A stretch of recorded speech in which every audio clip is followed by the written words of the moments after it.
everybody, how's it going? StormeDegree 14 here, and welcome back to another Nostalgia Critic reaction. I'm actually super excited for this one. I'm sorry I had to put it on, but I'm excited to finally get into reacting to Nostalgia Critic's latest review of his review of the movie Paranorman. Now, Paranorman is a very special movie, especially to me. It was actually made by the same people who made Coraline, which both films are fantastic. Now, again, actually, Nostalgia Critic, I remember him talking about this during one of his brief reviews that he had, where he said this one was actually arguably better than Coraline, which I thought was a decently bolstered. I do think Paranorman does a very good job, but I don't know if it necessarily does better than Coraline. I don't know. I love both of the films very dearly. Stop-motion scary films like these are always some of the best movies I ever see. So, sorry.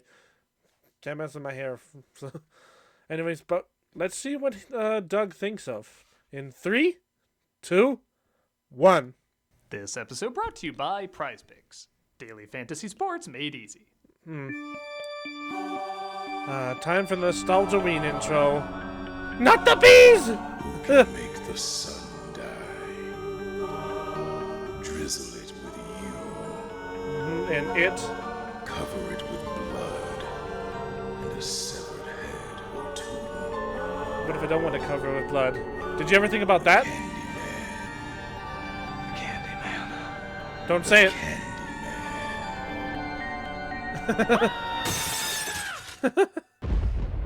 Oh yeah, and then it's Willy Wonka. The Candyman can. Can he? Oh. Well, let's get into it. Anything new? Well, it's over 30 years old, so that's very unlikely. Almost as old as when my movie was forgotten. Oh, come on, Wendell. Your film's not even 5 years old. Or What? is it wild? I confuse us too. I think I'm the one that Jordan Peele played. Oh.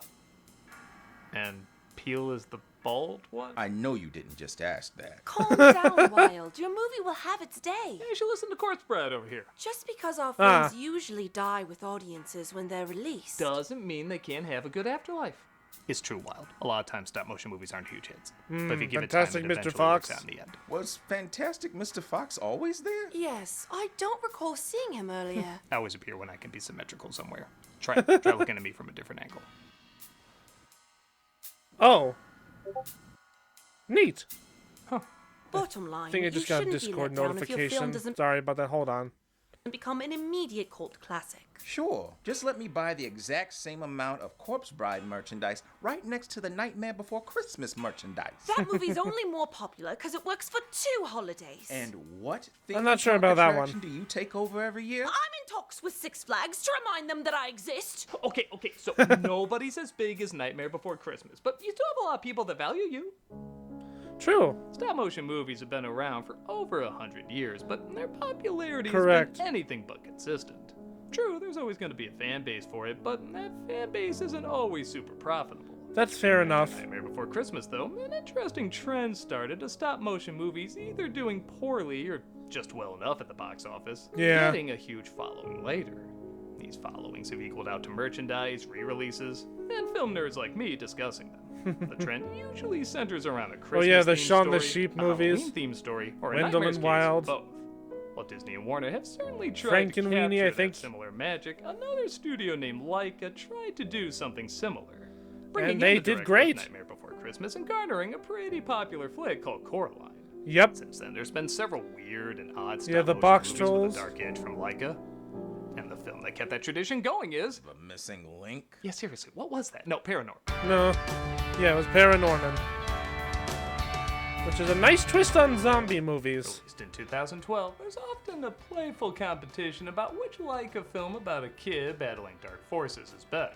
This or Coraline. And honestly, even all these years later, it's still a little tough. Coraline Yeah. has the better characters, but Paranorman has the better story.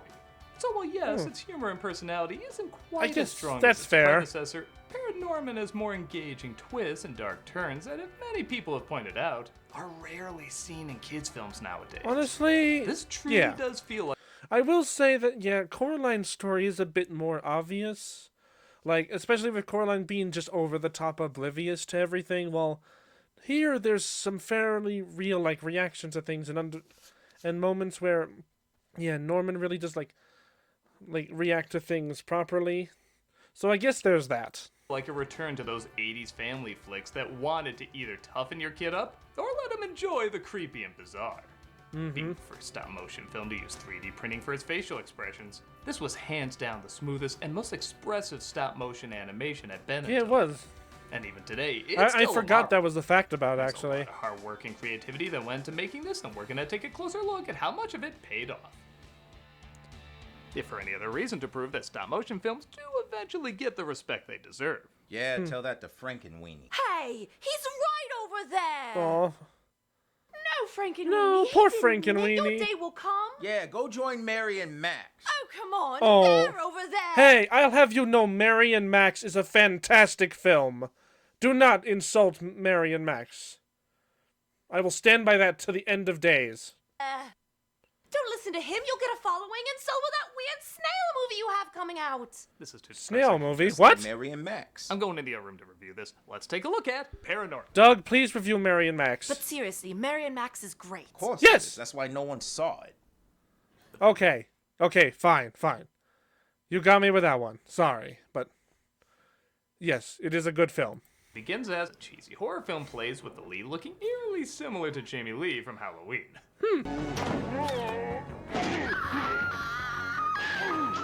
Wait, what's How? holding him up against the door? Ew. That didn't punch through. No.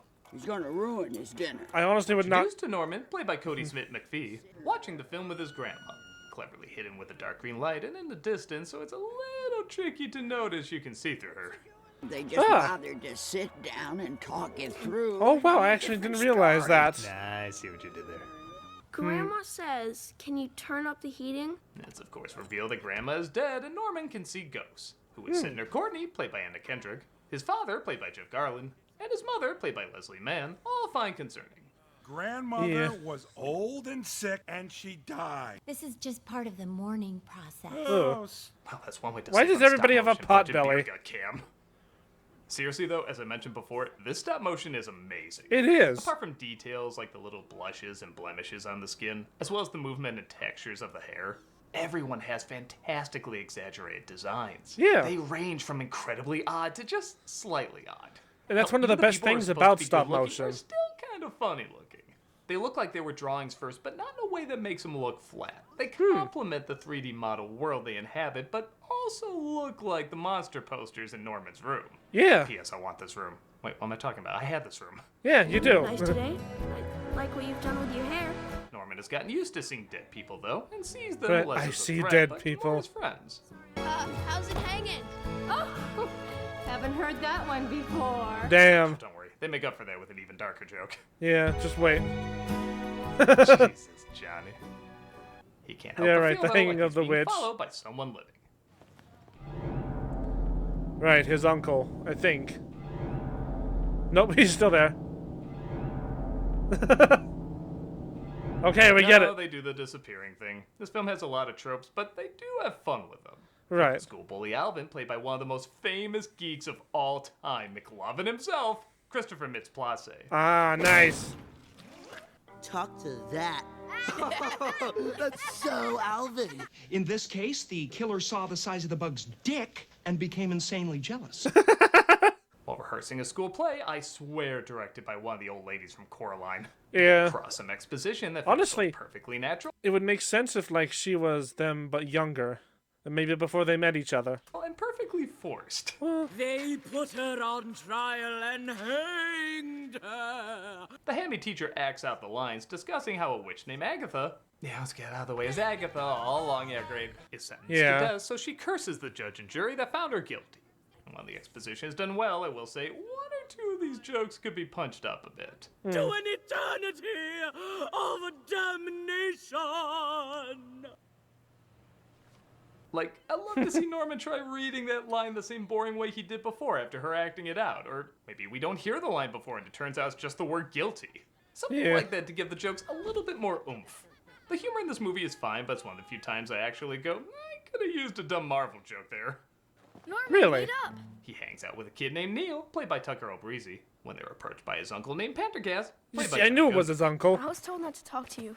Sorry. And you know why you're not supposed to talk to me?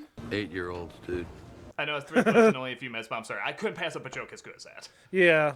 He says It was too good to doesn't pass. understand, but later, Neil wants to know more about his ability to talk to the dead, including if he can talk to his dead pet. Can he feel if I pet him? Yeah, I guess. Bubby wubby boom. That's not his chin. Oh. And I feel like if I keep watching you, I'm gonna have to pay or something. No, And no, in this case, the don't do bucket that. night Norman is supposed to perform in the school play, and he has a terrible vision. Yeah, this part was great. And they brought a chicken. What? Norman panics, falling off the stage, and I love the parents all filming it. Thus, the father gives a line that, in my opinion, is a little too mean for this character.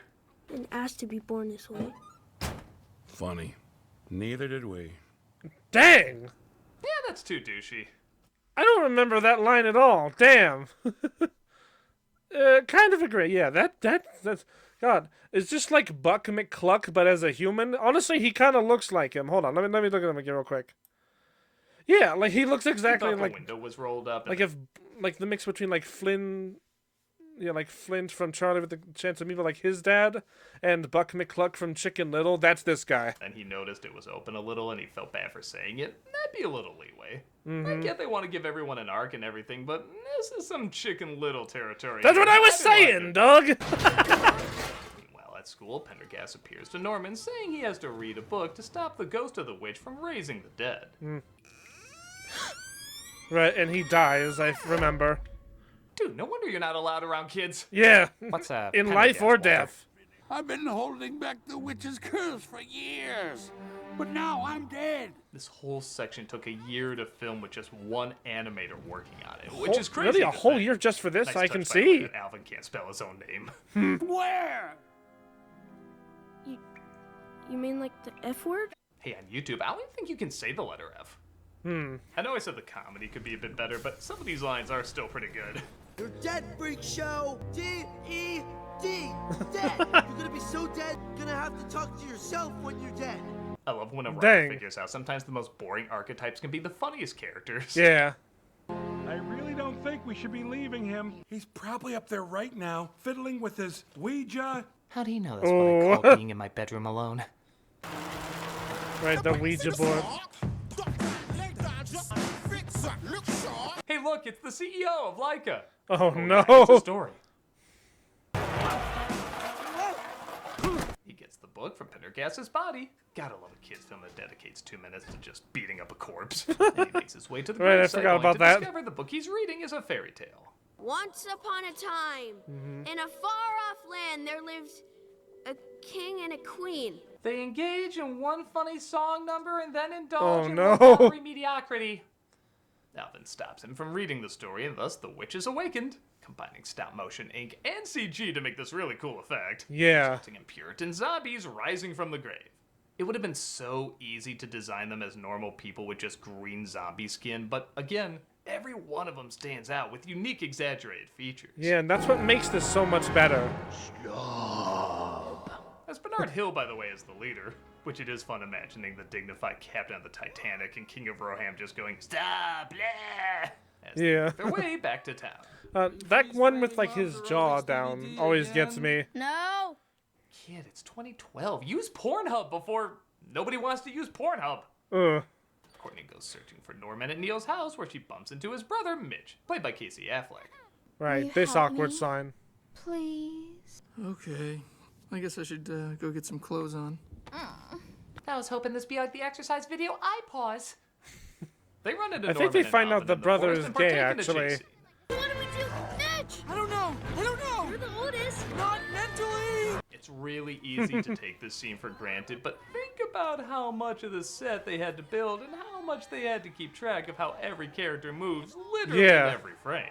It just flows so It naturally, is you wouldn't even impressive. think twice about it. Speaking of thinking twice about something, Baby, I'm so sorry. You'll be all right. Yep, the We're car. gonna get through this together. if you've seen this movie, you know that's clue number 1. After the zombies attack someone getting some Cujo's candy. Yeah, there's a few funny words they hide in the background.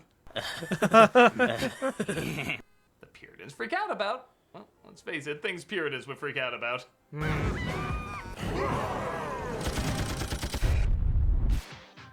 Honestly, yes. to see how you're represented. Oh no. Zombies! Kill him in the head! Yep. It is humorous that the townsfolk, in an attempt to stop what they think are bloodthirsty monsters, become bloodthirsty monsters themselves. Right. You'll find that's a pretty heavy theme in this movie. Yeah, and honestly, that's kind of the thing I think about when I think of a zombie apocalypse. I'm pretty sure that everybody who's seen, like, Walking Dead or whatnot is probably be like, yeah, let's do this, instead of like, oh no, there are zombies everywhere. Honestly, I think, yeah, you'd think they'd be pretty easy to take down, just saying. But I do like what it builds up to in the movie. What do you think you're doing firing at civilians? That is for the police to do! Topical. Norman tries to talk to the witch to figure out why all this is happening, so she shows him. And I'll just say it, my jaw hit the ground when they revealed who the witch actually was. Yeah. Execution! No! Yeah. Whoa. Yeah. Whoa, daddy. Yeah. This movie went It was from a little fun girl. to creepy to holy shit, you got balls. Not only is it ingenious to have Norman at the center to make it look like they're sentencing a kid, but then you realize, oh, it's the person behind him. It's not a kid at all. That'd be really messed up, only to reveal it is a kid. Yeah. But on top of that, Agatha's last name is Pendergast, the same name of Norman's uncle. So not only is it very likely that Agatha and Norman are related, but it would also explain why... I didn't actually remember that. I didn't realize that they were potentially related. That actually makes more sense, which is why, like, they connect a bit better. Because, like, it shows that she went through the same thing that Norman did. She was somewhat... Well, again, like, she was straight up killed for what she thought, but Norman was also, like, made fun of. So they went through similar pains. Why he has the same supernatural power his uncle does. In Right, all the ability to see this the power dead. could be what got her executed. I was only playing. You were speaking with the dead! And if Norman lived in that time period, he might have been executed too. Right. Hell, the town now isn't that far off. Honestly, allowing yeah. him to sympathize even more with what she went through and why he's the one that it looks like he's being sentenced at first. It's just a little subtle touch, but you can read so much into it. Yeah. It's also cool that... You ever see someone complain that you shouldn't like something because it has a jaded past? While others argue it transforms into something else and we get in these big fights over it. This film very smartly embraces these modern transformations with humor and creativity. At times playfully mocks them for how watered down and exploitive they can be. Yet at the exact same time reminds you there is a bloody and disturbing history to most of it. Right. This is so much deeper with so many more layers of understanding to the history of these fascinations than tweeting, you like blank so you're part of the problem. I think the same way grown-ups dress up like slashers but acknowledge they're scary because there really are killers out there. The same way kids can dress up like witches but also acknowledge there's a really terrifying history. Right. Except it's not what those who were perceived as witches did to others, it's what was done to them. Yeah. This is some smart, challenging shit for a kid's film. It is. As if that wasn't enough, the film also acknowledges there's really no straight-up villain. Right. Even though there is wrongdoing. The zombie judges just want him to stop the curse as they feel awful about the wrong they did. But at the time, they didn't know it was wrong. Exactly. I believed we were doing what was right. I was wrong. Make no mistake, I like stories with pure evil, unredeemable villains. And I like making jokes about how people can be cartoonishly evil. Right. But those are stories and jokes. The flip of that is important too. Right. All of us can get lost in our own extremism and lose our humanity to it. Correct. As well as destroy the humanity of others. Also subject change. Hint number 2. This may be the last chance I get to tell you how I feel. Well, no, unless we get brought back as zombies, and then technically we'll have longer. Sick of all... Norman tries to calm down the mob and point out that the zombies aren't looking to hurt them. He Right. gets the support of his friends and family who originally doubted him. So, they're not going to hurt us? Does it look like any of them are trying to hurt you? I was trying to hurt them. He instantly wins the crowd over. Again, knowing how our world works, that's probably the biggest work of fiction in this. Yeah. Norman goes to Agatha to talk it out and end the curse once and for all. Right. Unsurprisingly, though, Agatha is pretty pissed off, and in what I can only describe as about 90% of the internet, the bullied has become the bully. Right. Even literally pushing and shoving him. Once upon a time, there was a little girl. What?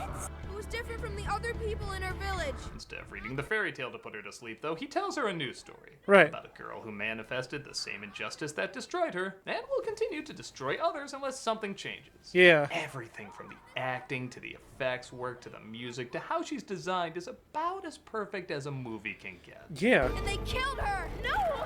Like how she jitters and like seeing how, like in this frame, how her head is splitting off the whole thing, showing how like her inner turmoil is like literally ripping herself apart in the different forms.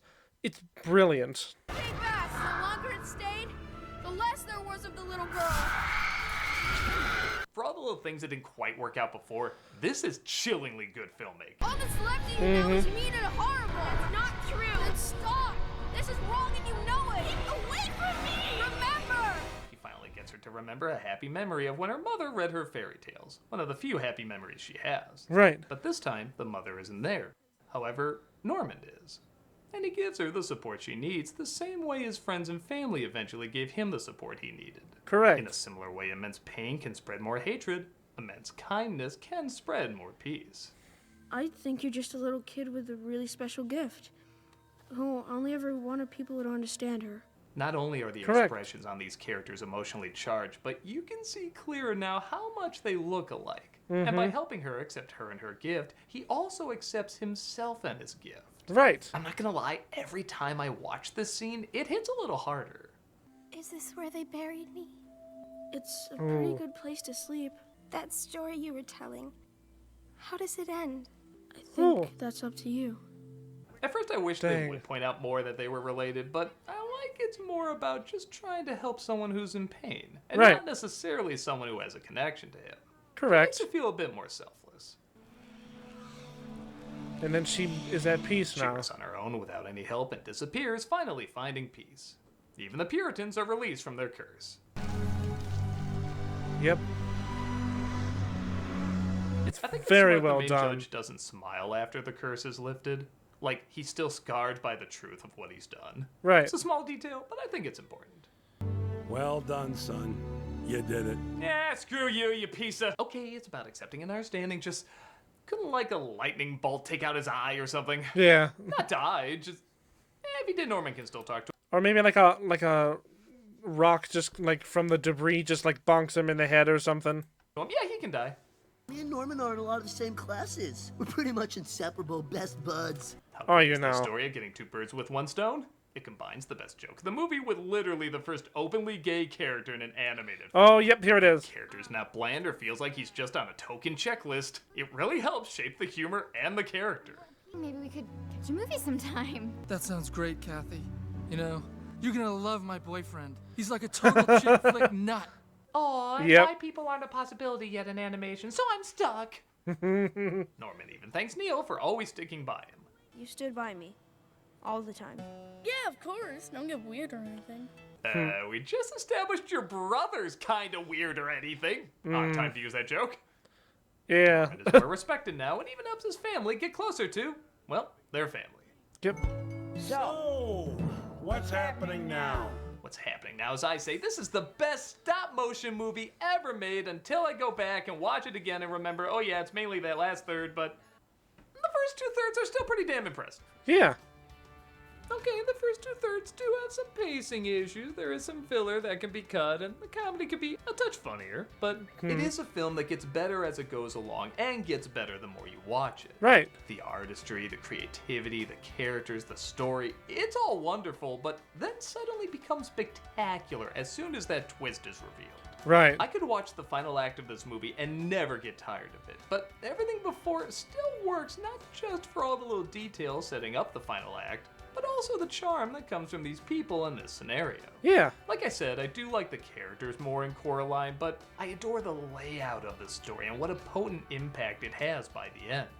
It's also nice that it isn't just a carbon copy of Coraline. I mean, really compare these two characters, they are polar opposites. Yeah. Yet they both go on dark and creepy adventures that seem unique to them. I like you can watch these two back to back and there's similarities, but it's never repeating. Right. I guess I can't say this film's all perfect, but it certainly has a lot of perfect moments with the perfect emotion, ultimately ending on a perfect note. Exactly. Look. You see, Wild, if you just give some things some time, it'll work out in the end. I suppose, but I feel like it's missing something. Yes, I know what you mean. What is it? Something to make it a true stop-motion classic. Oh, I guess there's a few tiny issues, but really, what else could you add? There's great story, great characters. Yeah. Oh, I know. So do I. Let's say it together. Randy Newman songs. Rhinos. Uh-oh. Scared little boys. Assassinated. I'm not sure about this one. You're both fired for singing Randy Newman. You knew the rules. I thought it was John Newman. No. He's probably up there right now, fiddling with his Ouija. No. This. I also realized that that's the voice actor for the captain in WALL-E. I was wondering why he would sound familiar. I was trying to piece it together. Well, honestly, yeah. Overall, I think I agree with Doug on a lot of that. That I do think Paranorman was surprisingly very well done. The twist reveal of what happened was really dang impressive. Like, I honestly do think the first two parts are pretty good, and I do think that it definitely sells it all with the final part. It really does impress with, like, its art, its story, everything. And honestly, I do think it does have a bit of a better story than Coraline does. Though I do think the Coraline characters, and honestly, a lot of the visuals in Coraline are still, I think, really good and on par, even with Paranorman. I mean, a lot of Paranorman's effects are a bit better, but I still think both have fantastic, like, artistic view. It's all really, really well done. It is really hard to compare or to see which one is better, because both have their pros, both have their cons. But I just gotta say, I honestly, personally think they're pretty much equals. I'd say both 9.5s out of 10. Like, well near perfect, but not perfect. And that's the thing I enjoy most about them. Honestly, I might go rewatch them tonight if I can. So I hope you guys enjoyed this reaction. I certainly did. I'm glad to hear what Doug talk about this movie, because this movie needs more love and respect. Also, Mary and Max, go watch that. Wendell and Wild, I know they were talking about that. That one is decent, but not the best. Overall, I hope you guys enjoyed the reaction, though, and if you'll check out other claymation films, be sure to support Nostalgia Critic, like and subscribe to me. If you like him, like and subscribe to Doug, obviously, please. He does a lot of good work for this. I try to do my best with just reactions. That being said, I hope you guys will tune in. I'll see y'all next time. Bye!